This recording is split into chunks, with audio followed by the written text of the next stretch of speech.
there's a really cool story of how she got into MayoClinic. After she was diagnosed, she just knew automatically, I have to get to Mayo.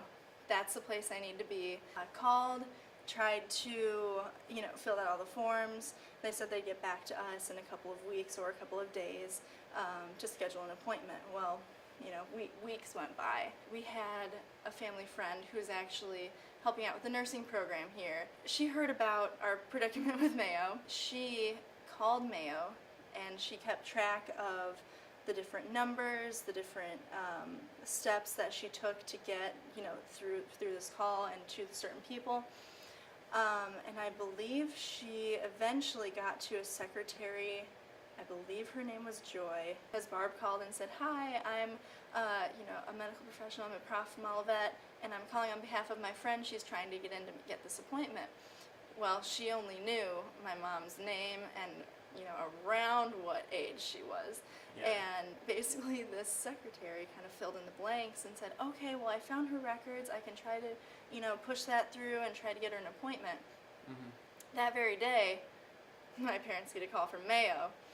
And they say, "Hey, we had a medical professional, a medical friend of yours, call and say that you needed to get in right away, that this was very serious. So when can you come in?" And my dad said, "When can you fit us in?" And they said, "How about tomorrow at 8 a.m.? So Mayo is about 5 or 6 hours away. And my dad said, "Yep, we can be there." So they got that call around noon on a Wednesday. They left around 4 p.m. Didn't get there until late at night, 10 or 11, just because of traffic and things. But they made it. So they got into Mayo within 24 hours of having Barb call. They got into brain surgery in less than 24 hours. So they were able to do a biopsy on my mom's brain and take out 2 of the smallest tumors in her frontal lobe, put in a metal plate, like staples all along her forehead, and the scar was not even visible. They treated her so well. When Barb tried to call back to Mayo to see how everything went, she took every step that she took before. Yeah. And asked for this specific receptionist.